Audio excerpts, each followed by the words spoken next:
Hello दोस्तों, रात का वक्त था। गहरा सन्नाटा छाया हुआ था।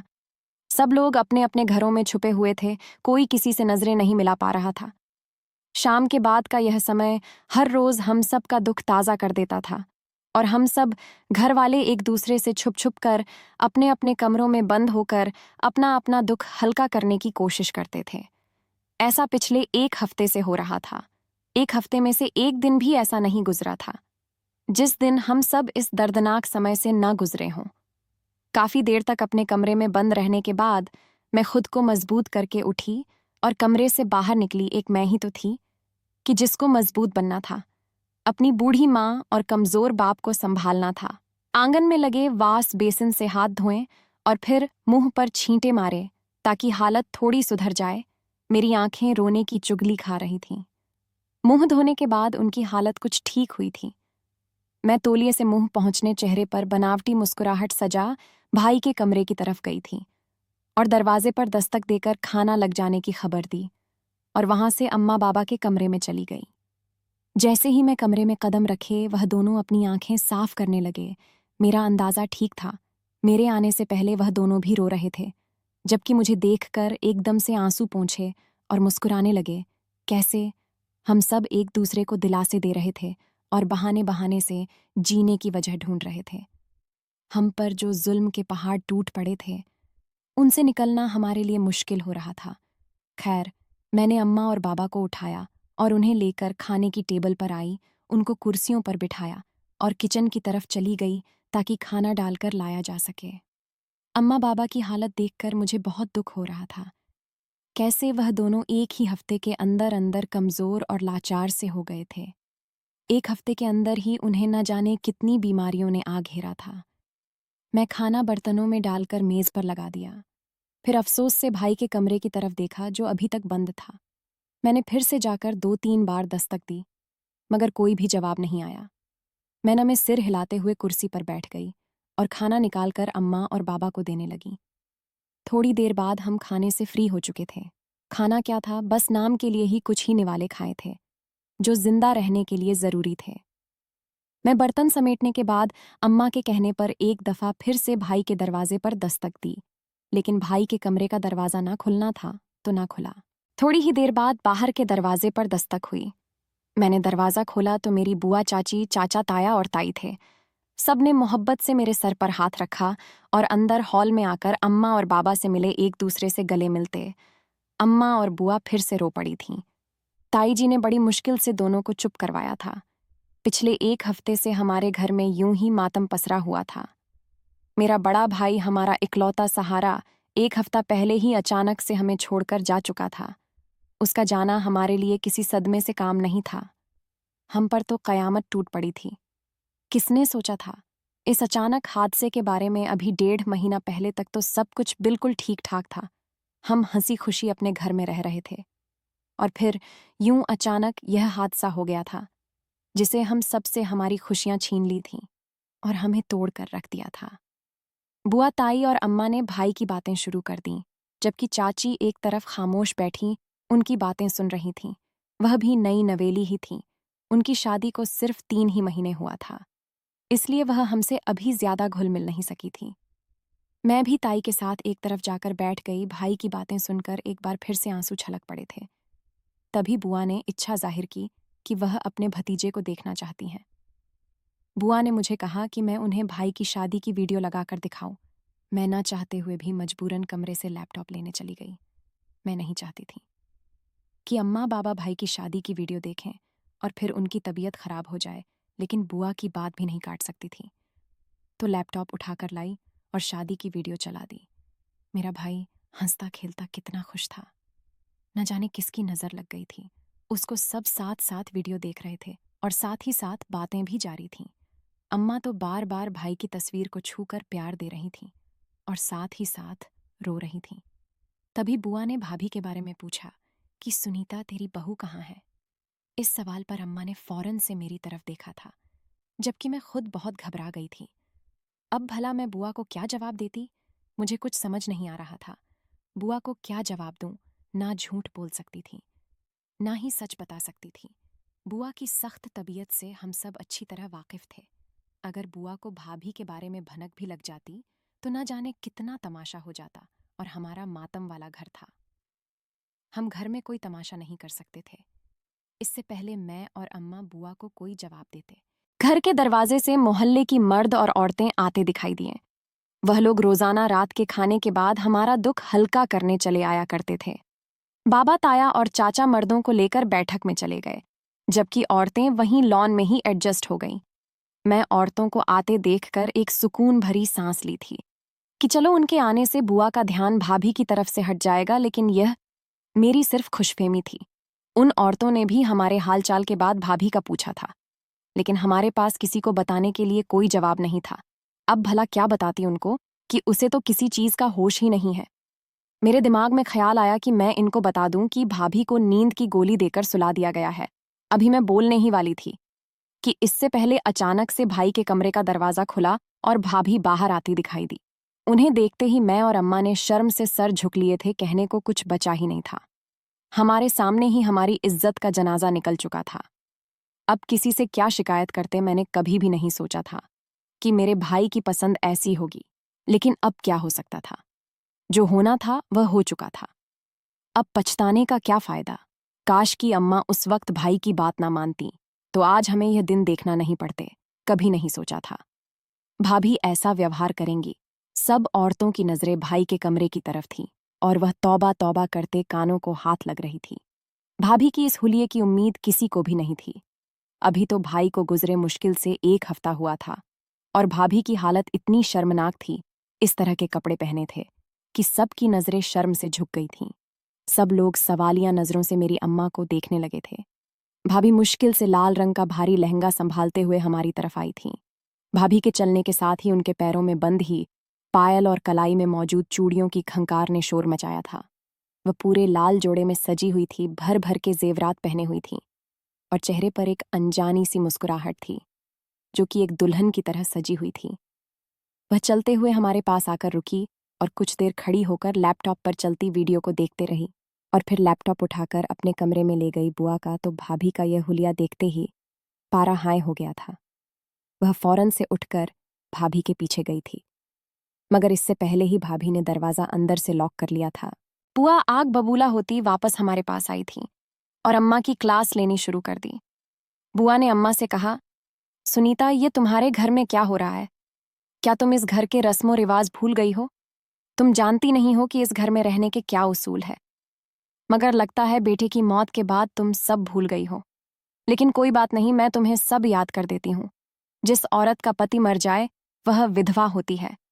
उसको इस तरह रंगीन कपड़े पहनने का कोई हक नहीं, और ना ही सुहाग की कांच की चूड़ियां और ना ही जेवर पहनने का हक है। लेकिन तेरी बहू तो देखो, तेरे बेटे के चिता की आग ठंडी नहीं हुई और उसने इतने रंग बिरंगे कपड़े पहनना शुरू कर दिए। इस तरह सज धज के तैयार है जैसे सुहागन हो। बुआ का तमाशा शुरू हो चुका था। अम्मा चुपचाप बुआ की बातें सुनती जा रही थीं। बोलने के लिए कुछ था ही नहीं। बुआ कुछ गलत तो नहीं कह रही थी। जो कुछ भी था बुआ सच कह रही थी। बुआ अभी के अभी भाभी को घर से निकालने के लिए कह रही थी। बड़ी मुश्किल से मैंने हालात को संभाला और बुआ को बड़ी मुश्किल से समझाया। दरअसल जब से भाई की मौत हुई थी भाभी का दिमागी संतुलन बिगड़ गया था। उनका दिमाग इस बात को मानने के लिए तैयार ही नहीं था कि भाई मर चुके हैं। इसलिए वह खुद को सुहागन बनाकर रखती थी और भाई का इंतजार करती थी। हमारी पूरी बात सुनकर सबने अफसोस जाहिर किया था। भाभी को घर में रखना और इस हुलिये में देखना और बर्दाश्त करना हमारी भी मजबूरी थी।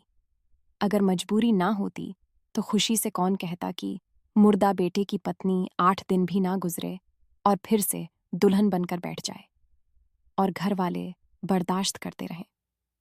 हम खुशी से ये सब कुछ नहीं कर रहे थे, बल्कि हमारी भी मजबूरी थी। कुछ देर बैठने के बाद सब लोग वापस अपने अपने घर चले गए थे, जबकि बुआ जाते जाते अम्मा को भाभी की कड़ी निगरानी करने का कह गई थी। साथ ही साथ अम्मा को कहा कि इसे समझाओ ताकि यह अपनी हरकतों से बाज आ जाए।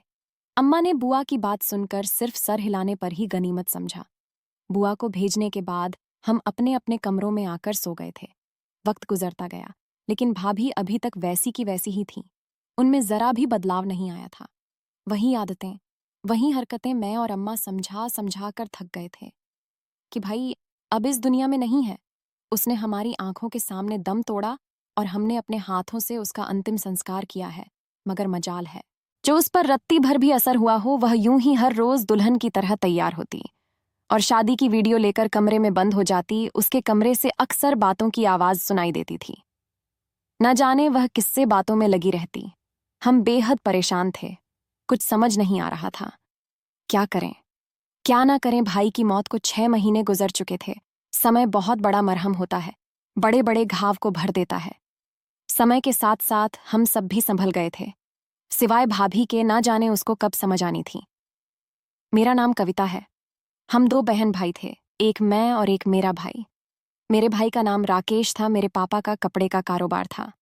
उनकी शहर में कपड़ों की अच्छी दुकान थी, जिससे अच्छी आमदनी हो जाती थी और हमारे घर का गुजारा अच्छा चल रहा था। मेरे भाई ने बीए के बाद कॉलेज छोड़ दिया और बाबा के साथ दुकान पर बैठने लगा था और बाबा को थोड़ा सहारा भी मिल गया था। हंसी खुशी जिंदगी गुजर रही थी। एक दिन हम रात का खाना खा रहे थे तो उसी दौरान भाई ने अम्मा को कहा कि वह शादी करना चाहता है। अम्मा की तो जैसे मुराद पूरी हो गई थी, जबकि बाबा ने घुर कर दोनों को देखा था। अम्मा बाबा के घूरने की परवाह ना करते हुए झट से बोले कि मैं आज से ही रिश्ते देखना शुरू करती हूँ। तुम बताओ, तुम्हें कैसी लड़की पसंद है, ताकि मैं तुम्हारे पसंद के अनुसार ही लड़की ढूंढूं। मगर भाई की अगली बात से अम्मा की खुशी कम हो गई थी।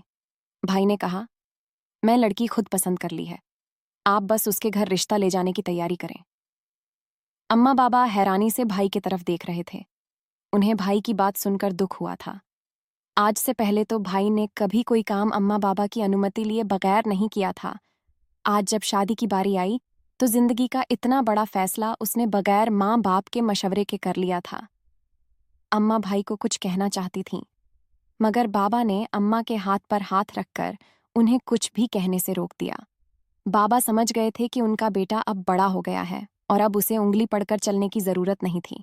खैर, अम्मा ने लड़की के बारे में भाई से पूछा तो पता चला लड़की अनाथ है और अपने चाचा चाची के साथ रहती है।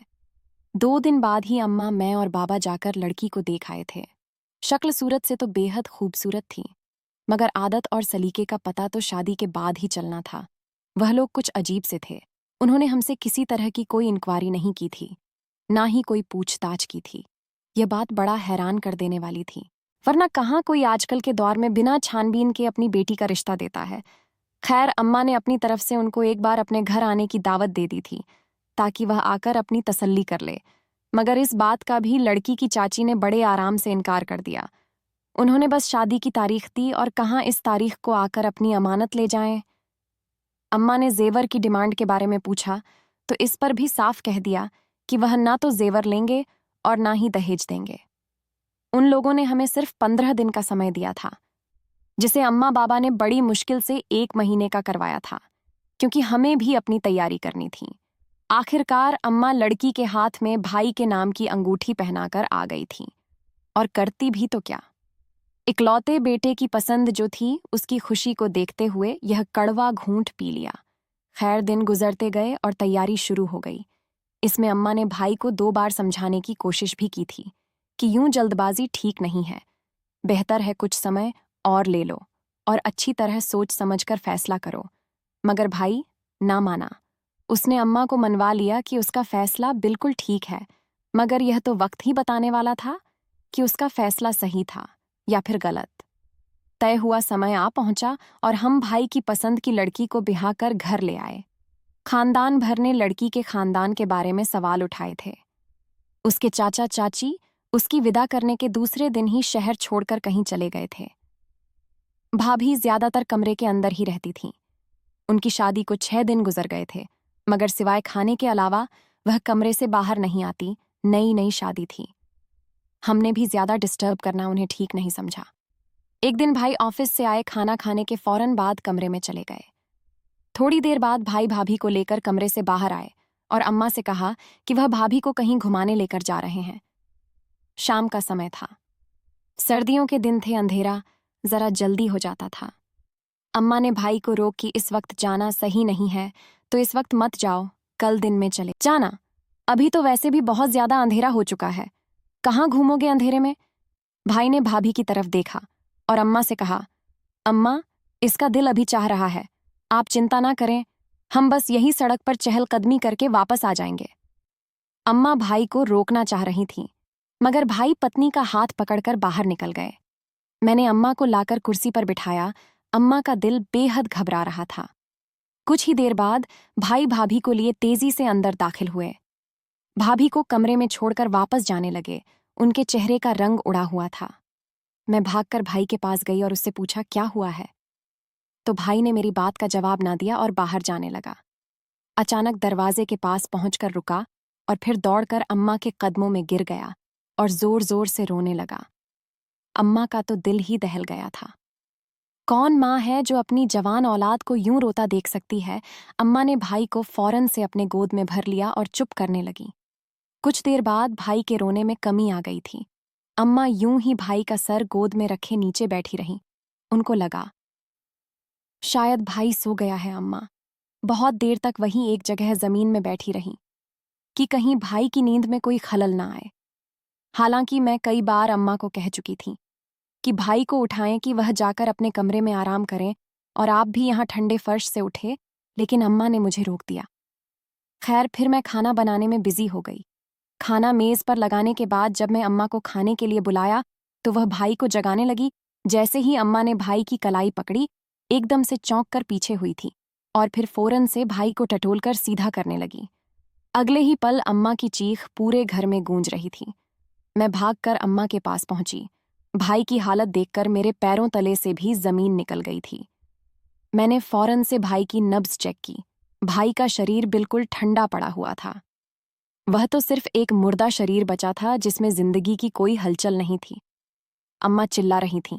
वह कहाँ जानती थीं कि उनका बेटा यूं उनकी गोद में सोते हुए हमेशा हमेशा के लिए सो जाएगा। अगर अम्मा जानती कि उनका बेटा दोबारा कभी नहीं उठेगा तो कभी उसको सोने ही नहीं देती, मगर नसीब से कौन लड़ सकता है। घर में एक कोहराम सा मच गया था। मोहल्ले और खानदान वाले सब इकट्ठे हो गए थे। हर एक को इसकी खबर मिल गई थी। हर एक आंख रो रही थी। हर एक का दिल खून के आंसू रो रहा था। अम्मा की तो रो रो कर हालात ही खराब हो गई थीं और भाभी भी अपने होश हो बैठी थीं। 1 घंटे में उसे कई बार बेहोशी के दौरे पड़ चुके थे। उसके साथ तो बहुत बड़ा जुल्म हुआ था। अभी तो उसके हाथों की मेहंदी भी ना उतरी थी। फिर यह कैसा हादसा हो गया था? सारी जिंदगी साथ निभाना का वादा करने वाला यूं शुरू में ही तन्हा छोड़कर चला गया था। न जाने भाई को क्या हुआ था। अभी तो दोनों हंसते खेलते अच्छे भले घर से बाहर घूमने के लिए गए थे। फिर अचानक भाई को क्या हुआ था? मेरी तो कुछ भी समझ नहीं आ रहा था और भाभी भी होश में न थी कि उनसे कुछ पूछा जाता। ठंड में पड़े रहने की वजह से भाई की बॉडी अकड़ गई थी। इसीलिए जल्द से जल्द भाई के अंतिम संस्कार के बारे में सोचा गया। इस बीच अम्मा की हालत और ज्यादा खराब होने लगी थी। भाई की अंतिम संस्कार होते ही बाबा को भी हार्ट अटैक आया था। अम्मा और बाबा को फौरन से अस्पताल ले जाया गया। 6 घंटे अस्पताल में रहने के बाद लगभग सुबह के समय उनकी वापसी हुई थी। हमारे घर में बिल्कुल मौत का सा सन्नाटा छा गया था। पूरे दिन तक रिश्तेदार आते रहे। उसके बाद वह सभी अपने अपने घरों को चले गए थे। अभी हम लोग इस सदमे से बाहर भी नहीं निकले थे। जब भाई की मौत के चौथे दिन भाभी अपने कमरे से बाहर आई थीं। भाभी की हालत देखकर हमें झटका लगा था। भाभी पूरी तरह दुल्हन की तरह तैयार थीं और इधर उधर देखकर खुद से ही बातें करती रहीं। थोड़ी देर देखती रहीं, फिर जाकर अपने कमरे में बंद हो गई। पूरी रात उसके कमरे से बातों की आवाजें सुनाई देती रहीं। भाभी को भाई की मौत का गहरा सदमा लगा था। वह अपने होशो हवास खो चुकी थी और बिल्कुल पागल हो गई थी। अम्मा दिन को उसके कमरे का दरवाजा बाहर से बंद कर देती ताकि वह लोगों के सामने ना आ सके, मगर उस रात सब लोगों ने उसकी हालत देख ली थी और उसकी हालत का भी उन्हें पता चल गया था। भाई को गए 6 महीने हो गए थे, लेकिन भाभी हमारे ही घर रह रही थी। हालांकि इसका हमारे घर में रहने का अब कोई मकसद नहीं था। हमारे पास भी अपने घर में उसे रखने के अलावा कोई मतलब नहीं था। बाबा कई बार उसके चाचा और चाची के घर के चक्कर लगा चुके थे। उनके घर ताला लगा हुआ था और उनके जो नंबर हमारे पास थे वह भी बंद थे। एक दिन हम यूं ही बैठे हुए थे, जब दरवाजे पर दस्तक हुई देखा तो रिश्ता करने वाली आंटी थीं और उनके साथ कुछ और लोग भी थे। जो मेरे रिश्ते के लिए आए थे। अम्मा ने उनको बिठाया और मुझे उनके लिए कुछ इंतजाम करने का बोला। मैं सर हिलाती किचन में चली गई। कुछ देर बाद भाभी भी अपने कमरे से निकलकर बाहर चली आई। वहां बैठी एक औरत ने भाभी को देखते ही हैरत का इजहार किया था, तो अम्मा ने उसे भाभी का इंट्रोडक्शन करवाया। जैसे ही उन औरतों की नजर भाभी के चेहरे पर पड़ी, वह एकदम से चौंक उठी थी और अपनी जगह से उठकर खड़ी हुई। फिर अम्मा से कहा कि वह इस घर में रिश्ता नहीं कर सकती। उसके बाद भी 3-4 रिश्ते आए थे, लेकिन हर बार ही रिश्ते के लिए आए हुए लोग भाभी की शक्ल देखते ही रिश्ते से इनकार कर देते थे। जाने उसके चेहरे पर ऐसा क्या था। उस दिन भी हमारे घर ऐसे ही रिश्ते वाले आए और कुछ ही देर बाद उठकर चले गए। शाम के समय उन्होंने रिश्ता करने वाली आंटी के हाथ इनकार भिजवा दिया। अम्मा गुस्से से भाभी की तरफ गई और कहा कि आज वह भाभी को घर से निकाल देंगे, क्योंकि उसकी वजह से हर बार ही मेरा रिश्ता ठुकराया जा रहा था। अब माँ ने गुस्से से दरवाजे को धक्का दिया और दरवाजा झटके से खुला था। सामने का मंजर देखते ही अम्मा एकदम से चीखती हुई बाहर आई थीं। अम्मा की चीख सुनकर मैं और बाबा भी फौरन से भाभी के कमरे की तरफ दौड़े थे। सामने का मंजर दिल को दहला देने वाला था। हमारी आंखों के सामने ही मेरी भाभी पंखे से लटक रही थी और बेड पर लैपटॉप पड़ा था, जिसमें हूबहू भाभी का चेहरा नजर आ रहा था और वह बार बार मेरी भाभी का नाम लेकर उसको रुकने को बोल रही थी। बाबा ने जल्दी से भाभी को थामकर उसके गले से दुपट्टा निकाला और बेड पर बिठाया। भाभी अब शर्मिंदगी से नजरें झुकाए किसी मुजरिम की तरह बैठी हुई थी। इस वक्त वह कहीं से भी पागल नहीं लग रही थी। मैंने उसे पानी लाकर पिलाया। उसके बाद जब उसकी हालत कुछ ठीक हुई तो अम्मा ने उसे पूछना शुरू किया, क्योंकि एक बात तो तय थी कि भाभी पागल नहीं हुई थी, वह सिर्फ इस बात का ड्रामा कर रही थी। और वह ऐसा क्यों कर रही थी, ये तो अब वही बता सकती थी। दूसरी हैरत की बात यह थी, अगर वह यहाँ थी तो अभी थोड़ी देर पहले लैपटॉप की स्क्रीन पर जो उनकी हमशक्ल थी वह कौन थी। और सबसे अहम बात की, भाई की मौत की वजह क्या थी। भाई की मौत का क्या कारण था, ये भाभी ही हमें बता सकती थी। भाई को ऐसा कौन सा सदमा पहुंचा था जिसने उसकी जान ले ली। इससे पहले भाभी कोई जवाब देती, अचानक भाभी के नाम को पुकारती हुई एक औरत तेजी के साथ अंदर दाखिल हुई थी और आते साथ ही उसने भाभी के मुंह पर थप्पड़ मारा था और उसके बाद फिर उसने भाभी को गले लगा लिया, जबकि हम सब हैरत से उसे देख रहे थे। ये तो वही भाभी की हमशक्ल औरत थी। हमारी मौजूदगी महसूस करते हुए वह औरत हमारी तरफ मुड़ी थी। उसके कपड़े पहनने का जो तरीका था बहुत ही बेहुदा था, जो बाबा के साथ साथ हमें भी नजरें झुकाने पर मजबूर कर दिया था। बाबा फौरन कमरे से चले गए थे। मेरी भाभी चिल्ला चिल्लाकर उस औरत को यहाँ से जाने को कह रही थी। जब उस औरत ने मेरी माँ से कहा कि वह भाभी से अकेले में कुछ बात करना चाहती हैं और उसको अपने साथ ले जाना चाहती हैं, मगर उसकी बात सुनकर भाभी फौरन से दौड़कर अम्मा के पीछे छुप गई और अम्मा के हाथ जोड़ने लगी कि मुझे अकेला ना छोड़े और इस औरत के साथ बिल्कुल ना भेजें, वरना यह औरत मुझे मार देगी। भाभी बेहद डरी हुई थी और डर से कांप रही थी।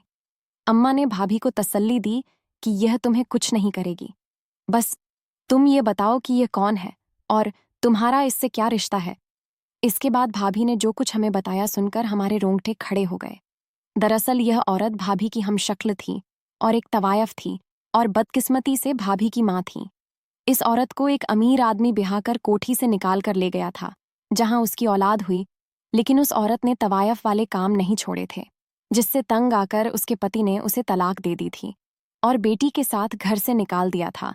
भाभी की माँ ने भाभी को अनाथ आश्रम में छोड़कर कोठा संभाल लिया था और वापस मुड़कर कभी भी अपनी बेटी की खबर नहीं ली थी।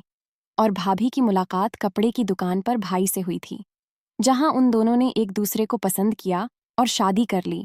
भाई को पता था कि अम्मा अनाथ आश्रम में रहने वाली लड़की से कभी उसकी शादी नहीं करवाएंगी, इसलिए उन दोनों ने एक फैमिली को कुछ पैसे देकर चाचा चाची बनने पर राजी कर लिया। तभी वह लोग शादी के दूसरे दिन ही गायब हो गए थे। भाई ने शादी पर जिन गाने बजाने वालियों को बुलाया था, उनमें भाभी की माँ भी थी। उस वक्त वह नहीं जानती थी कि यह उसकी बेटी की शादी का फंक्शन है, लेकिन भाभी को देखते ही वह पहचान गई थी कि उसकी बेटी है। अपनी बेटी को यूं जवान और खूबसूरत देखकर वह बहुत खुश हुई थी। अब उसका इरादा अपनी बेटी को भी कोठे पर बैठाने का था। मगर अफसोस की भाभी की शादी ने उसका ये प्लान नाकाम कर दिया। मगर वह मौके की तलाश में थी कि कब उसे मौका मिले और वह भाभी को उठाकर ले जाए। भाई के बदकिस्मती कहे या उस औरत की खुशकिस्मती। जब भाई और भाभी घूमने के लिए घर से निकले तो इस औरत ने इन दोनों को देख लिया था और फिर इसके शातिर दिमाग में एक चाल आई और भाई को अपने बारे में बता दिया और साथ यह भी कहा कि मेरी बेटी भी एक तवायफ है। तुम ये मत सोचो कि तुम्हारी पत्नी अनछुई और पवित्र है। ये मेरे साथ कोठे पर काम करती थी और न जाने कितने मर्दों के बिस्तर गर्म कर चुकी है। वह तो ये मुझसे नाराज हो गई थी, इसलिए मुझसे नाराज होकर और मुझे छोड़कर अनाथ आश्रम में चली आई थी वहां। इसलिए तुम्हें अपने प्यार के जाल में फंसा लिया और तुमसे शादी कर ली। उसने सोचा यह बात सुनकर भाई भाभी को तलाक दे देगा, मगर भाई को भाभी से मोहब्बत थी और उसे तलाक तो ना दे सके मगर उसके तवायफ होने का सदमा भी बर्दाश्त ना कर पाया और जिंदगी की बाजी हार गया। भाई की मौत के बाद तो भाभी की माँ का रास्ता और भी साफ हो गया था। तभी भाभी ने अपनी माँ से बचने की खातिर पागल हो जाने का नाटक शुरू कर दिया। लेकिन अब भाभी की माँ को पता चल गया कि भाभी पागल नहीं है। तभी उसने भाभी को अपने साथ ले जाने की धमकी दी, जिस पर भाभी ने खुदकुशी करने की कोशिश की। भाभी कहते रहते रो पड़ी थी, जबकि वह औरत गुस्सैली नजरों से भाभी को घूर रही थी। जब अम्मा ने आगे बढ़कर उस औरत के मुंह पर थप्पड़ मारा था और वह इसी काबिल थी, उसके झूठ की वजह से मेरा भाई मरा था। उसकी बेटी विधवा हुई थी। वह औरत जिसने अपनी बेटी को भी नहीं छोड़ा था, वह कैसे किसी और की हो सकती थी? ऐसी औरतों का खुला रहना ठीक नहीं था। अम्मा उसी वक्त 100 नंबर पर कॉल लगाकर पुलिस के हवाले कर दिया। उसके बाद अम्मा बाबा ने भाभी की शादी एक अच्छा रिश्ता देखकर कर दिया। भाभी अब अपने घर में खुश हैं। धीरे धीरे भाई का गम उनके दिल से निकल गया है। सच कहा जाता है, मरने वाले के पीछे जिंदगी खत्म नहीं हो जाती, बल्कि जिंदगी अपनी रफ्तार से बढ़ती रहती है। हम लोगों के दिलों से भी भाई का गम निकल गया था, लेकिन उनकी याद अभी भी दिल के किसी कोने में थी। कभी कभी उन्हें याद कर लेते हैं। भाभी की शादी के 1 साल बाद अम्मा ने मेरी शादी भी कर दी और अम्मा बाबा तीर्थ यात्रा पर चले गए। मैं कभी कभी भाभी से मिलने जाती हूँ। वह हमारा बहुत एहसान मानती है कि हमने उनकी जिंदगी खराब होने से बचा ली थी। अगर आपको हमारी कहानी पसंद आई हो तो वीडियो को लाइक करें। चैनल पर नए हैं तो चैनल को सब्सक्राइब जरूर करें। धन्यवाद दोस्तों।